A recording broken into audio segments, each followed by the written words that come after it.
বাংলাদেশের রাষ্ট্রীয় ক্ষমতা অধিষ্ঠিত হন। সেই সময় বাংলাদেশের পটভূমি ছিল তলাবিহীন ঝুড়ি। শিক্ষার ইতিহাস ছিল নকলের ইতিহাস। শহীদ রাষ্ট্রপতি জিয়াউর রহমান বাংলাদেশ জাতীয় দল প্রতিষ্ঠা করে 19 দফা কর্মসূচির মাধ্যমে এই বাংলাদেশটাকে স্বনির্ভর বাংলাদেশের খাদ্যের সংসদে পরিণত করেছেন। গার্মেন্ট শিল্পে অভাবনীয় বিপ্লব ঘটিয়েছেন এবং দেশের শিক্ষার একটা আমূল পরিবর্তন করে দেশে একটা নতুন বাংলাদেশ গড়ার লক্ষ্যে 19 দফা কর্মসূচি দিয়েছে। সেই 19 দফা হইল আজকে আমাদের বাংলাদেশ জাতীয় সমস্ত দলের আদর্শের প্রতীক এবং তার পটভূমিতে আজকে ভারপ্রাপ্ত চেয়ারম্যান 31 দফা দিয়েছে, দেশনেত্রী 30 দফা দিয়েছে। এর সমন্বয়ে আমরা আগামীতে বাংলাদেশ গর্ব এমনিতে প্রত্যাশা রেখে আমি আমার সংক্ষিপ্ত আলোচনা শুরু করছি। খোদা হাফেজ। বাংলাদেশ জিন্দাবাদ। শহীদ রাষ্ট্রপতি জিয়াউর রহমান অমর। সারা বন্ধুগণ, এরপর আলোচনা করবেন বীর মুক্তিযোদ্ধা সাবেক জেলা বিএনপি সংগ্রামী সহসভাপতি জনাব আব্দুল সালাম পাতেন। বিসমিল্লাহির রহমানির রহিম। আজকে শহীদ রাষ্ট্রপতি জিয়াউর রহমানের সেই 89তম জন্মবার্ষিকী উপলক্ষে আজকে আলোচনা সভার সম্মানিত সভাপতি আলমগীর সাহেব, উপস্থিত সদস্য সচিব আব্দুল গাজী, উপস্থিত যুগ্ম আহ্বায়ক শেখ রিয়াজউদ্দিন রানা, শেখ শহীদ হাসানুল কবির লিন, আবদার সাহেব, সাকাত হোসেন সাহেব, সামনে উপস্থিত যুবদল, ছাত্রদল, শ্রমিক দল, স্বেচ্ছাসেবক দল, মৎস্যজীবী দল, তাঁতি দলের অন্যান্য সুধীবৃন্দ, সাংবাদিকবৃন্দ, আসসালামু আলাইকুম। আজকে তেমন কিছু বলার নয়। শহীদ রাষ্ট্রপতি জিয়াউর রহমান সম্পর্কে আমাদের জানতে হবে। শহীদ রাষ্ট্রপতি জিয়াউর রহমান এই দেশের গণতন্ত্রের জন্য যে হাল ধরেছিলেন, সেই শহীদ রাষ্ট্রপতি জিয়াউর রহমান এই দেশে স্বনির্ভর বাংলাদেশ গড়েছে। এলাকায় এলাকায় ঘোষণা দিয়ে নিজস্ব তত্ত্বাবধানে, নিজস্ব উদ্যোগে, নিজস্ব কর্মে রাস্তা করেছে, খাল কেটেছে এবং বিভিন্ন জমি জমা চাষ করেছে। গরুর চাষ, মুরগি চাষ, হাটের চাষ, মৎস্য চাষ, ছাগল চাষ, এইগুলি কিন্তু সমস্ত সবকিছু দেশ স্বনির্ভর হওয়ার জন্য শহীদ রাষ্ট্রপতি জিয়াউর রহমান কিন্তু করেছেন। এবং তার উত্তরাধিকারী খালেদা জিয়া এবং তার উত্তরাধিকারী এবং বিএনপির ভারপ্রাপ্ত চেয়ারম্যান জনাব তারেক রহমান একই উদ্দেশ্য নিয়ে আজকে এসে সারা দেশে কিন্তু মানুষকে সংগঠিত করার জন্য এবং সুশৃঙ্খল একটি দল গঠন করার জন্য চেষ্টা করছে। সে চাচ্ছে সন্ত্রাস নয়, দুর্নীতি নয়, লুট নয়, অন্যায় অত্যাচার নয়, অবিচার নয়, চাঁদাবাজি নয় এবং আত্মনির্ভরশীল হোক এই দেশ এবং গণতন্ত্র ফিরে আসুক এবং গণতন্ত্রের মাধ্যমে দেশের মানুষ ক্ষমতায় আসুক। এই বিষয়ে তারেক রহমান বিভিন্ন ভাবে প্রচারণা চালিয়ে যাচ্ছে। আমরা তাদের কথা অনুসরণ করে আমরা আগামী দিনে শহীদ রাষ্ট্রপতি জিয়াউর রহমানের রাত কামনা করে এবং তার আদর্শকে ধরে রাখার জন্য আমরা চেষ্টা করবো। এই আশা আহ্বান জানিয়ে সকলকে ধন্যবাদ জানিয়ে বক্তব্য শেষ করছি। আসসালামু আলাইকুম। বাংলাদেশ জিন্দাবাদ, জাতীয় দল জিন্দাবাদ। আসসালামু আলাইকুম। বন্ধুগণ, এ পর্যায়ে আলোচনা করবেন বাংলাদেশ জাতীয়তাবাদী দল পিরোজপুর জেলা শাখার সংগ্রামী যুগ্ম আহ্বায়ক শেখ রিয়াজউদ্দিন রানা। বক্তব্য রাখবেন শেখ রিয়াজউদ্দিন রানা। বিসমিল্লাহির রহমানির রহিম। বাংলার রাখাল রাজা, এদেশের স্বাধীনতা সার্বভৌমত্বের রক্ষার অতন্ত্র প্রহরী, বাংলাদেশের গণতন্ত্র বাক স্বাধীনতা ভোটাধিকার যিনি এদেশে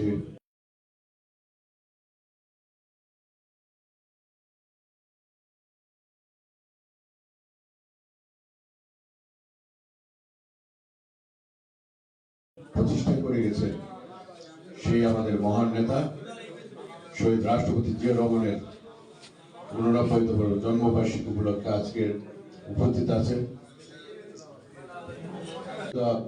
পরিবারের একজন প্রিয় মুখ, রাজপথ থেকে উঠে আসা নেতৃত্ব জনাব অধ্যক্ষ আলমগীর হোসেন, উপস্থিত রয়েছেন বাংলাদেশ জাতীয়তাবাদী দল পিরোজপুর জেলা শাখার সংগ্রামী সদস্য সচিব, সাবেক ছাত্রনেতা, রাজপথের যোদ্ধা জনাব গাজী ওয়াহিদুজ্জামান লাবলু। উপস্থিত রয়েছেন বাংলাদেশ জাতীয়তাবাদী দল পিরোজপুর জেলা শাখার সাবেক সহসভাপতি, বাংলাদেশ জাতীয়তাবাদী শ্রমিক দল পিরোজপুর জেলা শাখার সংগ্রামী সভাপতি রয়েছেন বাংলাদেশ জাতীয়তাবাদী দল পিরোজপুর পৌর শাখার সংগ্রামী আহ্বায়ক, সাবেক ছাত্রনেতা, যুবনেতা, রাজপথ থেকে উঠে আসা নেতৃত্ব, পিরোজপুর জেলা বিএনপি আহ্বায়ক কমিটির অন্যতম সদস্য জনাব শেখ শহীদুল্লাহ শহীদ। উপস্থিত রয়েছেন বাংলাদেশ জাতীয়তাবাদী ছাত্র দল প্রতিষ্ঠাকালীন আহ্বায়ক, সাবেক ছাত্রনেতা, পিরোজপুর জেলা বিএনপির আহ্বায়ক কমিটির অন্যতম সদস্য জনাব এম সাখাওয়াত হোসেন। উপস্থিত রয়েছেন বাংলাদেশ জাতীয়তাবাদী দল পিরোজপুর জেলা শাখার আহ্বায়ক কমিটির অন্যতম সদস্য জনাব হাসান কবির লিন্স, জেলা শ্রমিক দলের সংগ্রামী সাধারণ সম্পাদক আফজাল হোসেন টিপু, বাংলাদেশ জাতীয়তাবাদী যুব দল পিরোজপুর জেলা শাখার ভারপ্রাপ্ত আহ্বায়ক জনাব তুষার, সহ ছাত্র দল, যুব দল, স্বেচ্ছাসেবক দল, শ্রমিক দল, অন্যান্য অঙ্গ সংগঠনের নেতৃবৃন্দ, পিরোজপুর জেলা বিএনপির পক্ষ থেকে, আমার ব্যক্তিগত পক্ষ থেকে সবাইকে জানাচ্ছি সংগ্রামী অভিনন্দন। প্রিয় ভাইরা, আমরা এমন এক মহান নেতার আজকের এই আলোচনা সভা, এই নেতার দেশের প্রতি তার যে কর্মকাণ্ড, দেশের প্রতি তার দেশপ্রেম, এই আলোচনা ব্যাপক একটি আলোচনা। এই ক্ষুদ্র পরিসরে এই আলোচনা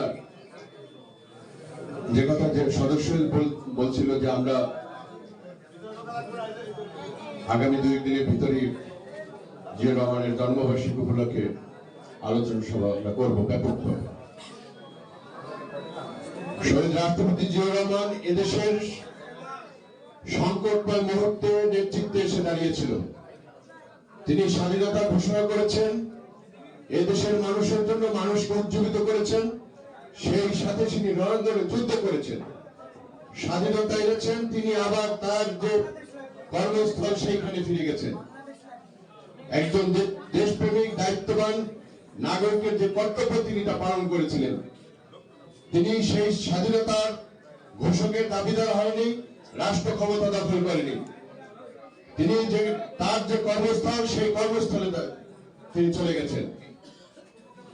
দেশের সংকটময় মুহূর্তে একজন দেশপ্রেমিকের নাগরিকের যে কর্তব্য, দায়িত্ব থাকে, তিনি তা পালন করেছিলেন এই দেশের স্বাধীনতার সার্বভৌমত্বের জন্য, দেশপ্রেমের কারণে। আবার যখন 75 সালে এ দেশে একটি সংকটময় মুহূর্ত তৈরি হলো, সাংবিধানিক সংকট সৃষ্টি হলো, এ দেশের মানুষ নেতৃত্ব খুঁজে পাচ্ছে না, দেশে হানাহানি, কাটাকাটি, 72-75 যে দুঃশাসনের কারণে এ দেশের মানুষ দিগ্ভ্রান্ত। সেই মুহূর্তে সিপাহী জনতার গণঅভ্যুত্থানের মাধ্যমে শহীদ রাষ্ট্রপতি জিয়া রহমানকে আবার দেশের দায়িত্ব দেওয়া হলো। তিনি কিন্তু দায়িত্ব নেননি। এবারও তিনি দায়িত্ব নিজের ইচ্ছায় তিনি নিতে যাননি। সিপাহী জনতার বিপ্লব পরবর্তী অভ্যুত্থানের মাধ্যমে শহীদ রাষ্ট্রপতি জিয়া রহমানকে কারাগার থেকে মুক্ত করে, বন্দী দশা থেকে মুক্ত করে তাকে এই দেশের দায়িত্ব দেওয়া হয়েছিল। তিনি প্রমাণ করেছেন একজন দেশপ্রেমিক নাগরিক, স্বাধীনতার সার্বভৌমত্বের প্রতি যার আনুগত্য, অখণ্ড সমর্থক থাকে, গণতন্ত্রের প্রতি যিনি শ্রদ্ধাশীল, এদেশের ভোটের অধিকারের প্রতি যিনি দায়িত্বশীল, এদেশের মানুষের বাক স্বাধীনতার জন্য যিনি দায়িত্বশীল, সেই যদি হয় তাহলে একটি দেশকে অনেক দূরে এগিয়ে নেওয়া যায়, সেটা তিনি প্রমাণ করে দিয়েছিলেন।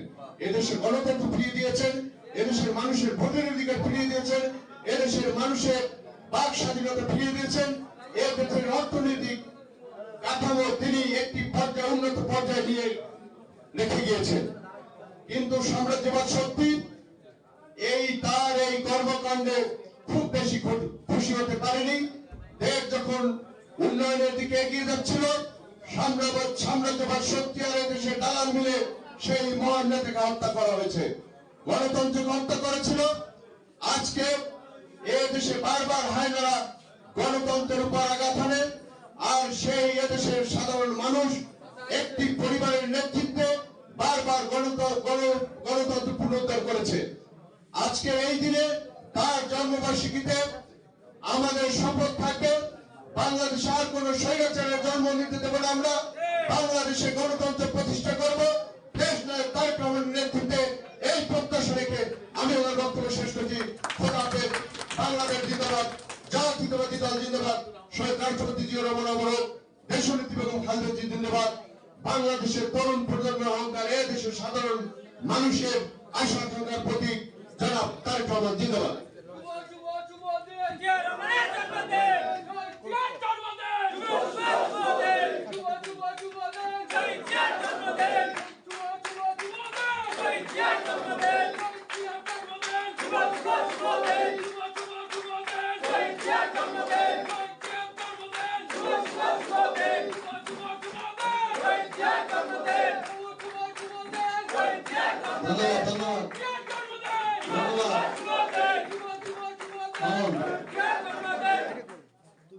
বন্ধুগণ, আজকে আমরা এমন একদিনে যার জন্য তার চার রুহের মাগফিরাত কামনার জন্য দোয়া করতে এখানে সবাই উপস্থিত হয়েছি। সেই নেতা যিনি তার জন্ম না হলে বাংলাদেশের মানুষের বাক স্বাধীনতা ফিরে পেতাম না, এদেশের বহুদলীয় গণতন্ত্র ফিরে পেতাম না, এদেশের স্বনির্ভরতা ফিরে পেতাম না। যে নেতার কারণে আমরা একটি বিশাল গণতন্ত্র ফিরে পেয়েছিলাম, সেই নেতা আমাদের সকলের সত্য প্রাণ প্রিয় নেতা, বাংলাদেশ জাতীয়তাবাদী দলের প্রতিষ্ঠাতা, বাংলাদেশ মহান স্বাধীনতা যুদ্ধের ঘোষক, রাখাল রাজা, বাংলার রাখাল রাজা শহীদ রাষ্ট্রপতি জিয়াউর রহমানের আজকের এই জন্মদিন উপলক্ষে এই পর্যায়ে বক্তব্য রাখবেন বাংলাদেশ জাতীয়তাবাদী দল পিরোজপুর জেলা শাখার সংগ্রামী আহ্বায়ক, বাংলাদেশ জাতীয়তাবাদী দলের পিরোজপুর জেলার মানুষের প্রাণ প্রিয় নেতা, সাবেক সফল ছাত্র নেতা জনাব আলমগীর হোসেন। বক্তব্য রাখবেন জনাব আলমগীর হোসেন।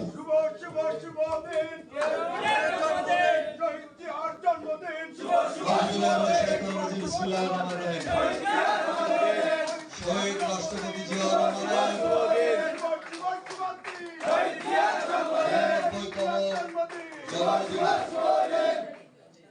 উপস্থিত নেতৃবৃন্দ, সকলকে আপনারা চেনেন, ইতিমধ্যে পরিচয় হয়েছে।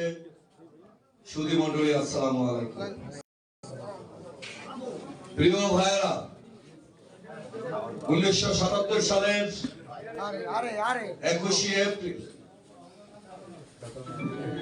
মহান নেতা 75-এর পর পরিবর্তনের পর রাষ্ট্রপতি হিসাবে নির্বাচিত।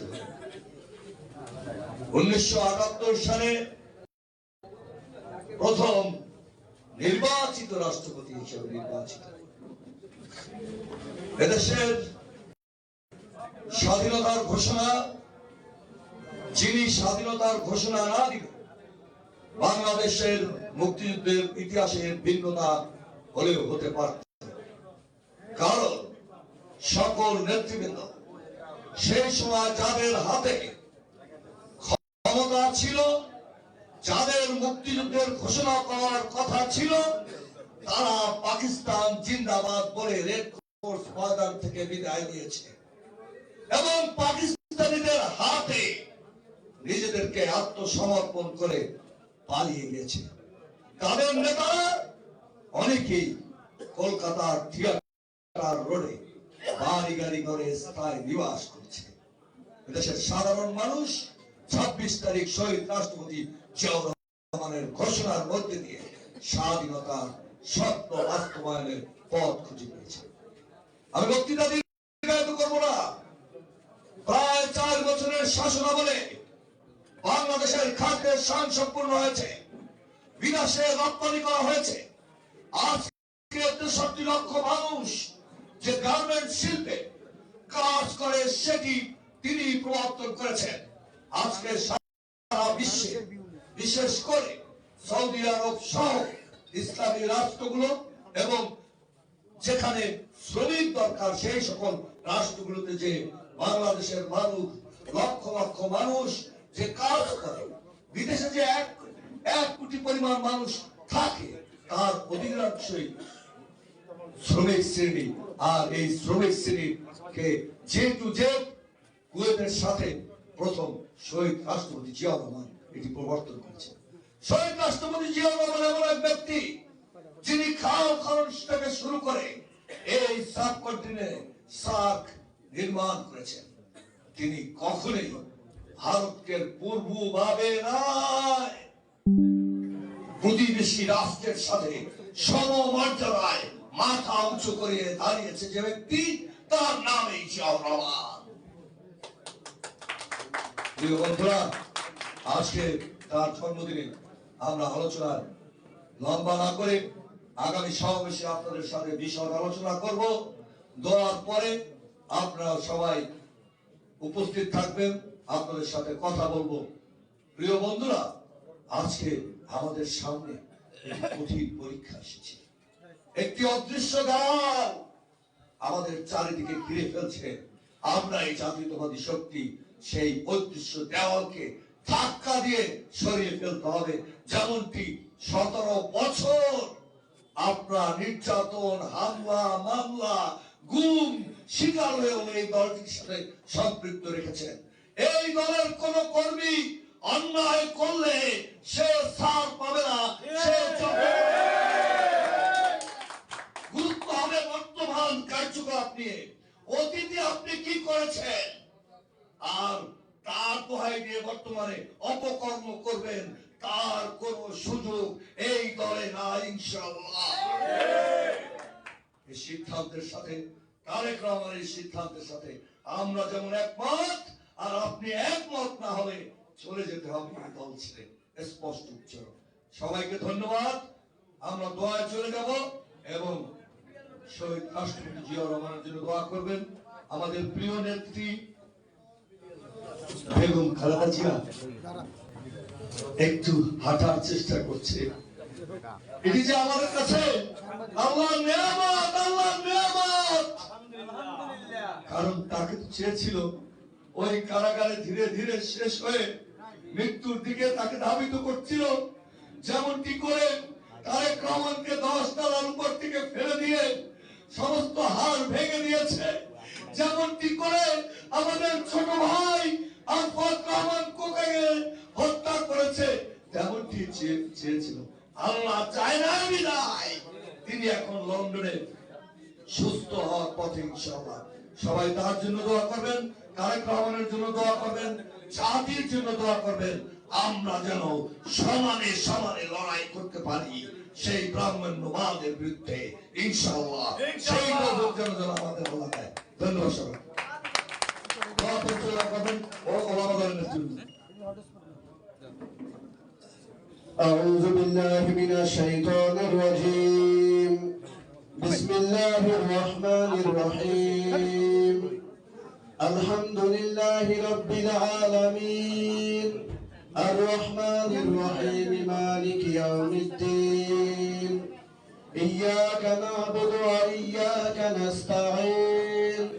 اهدنا صراط المستقيم صراط الذين أنعمت عليهم غير المغضوب عليهم ولا الضالين آمين প্লিজ কেউ কথা বলবেন না এই কিরাতগুলো শোনেন এবং পড়েন بسم الله الرحمن الرحيم قل هو الله أحد الله الصمد لم يلد ولم يولد ولم يكن له كفوا أحد بسم الله الرحمن الرحيم قل هو الله أحد الله الصمد لم يلد ولم يولد ولم يكن له كفوا أحد بسم الله الرحمن الرحيم قل هو الله أحد الله الصمد لم يلد ولم يولد ولم يكن له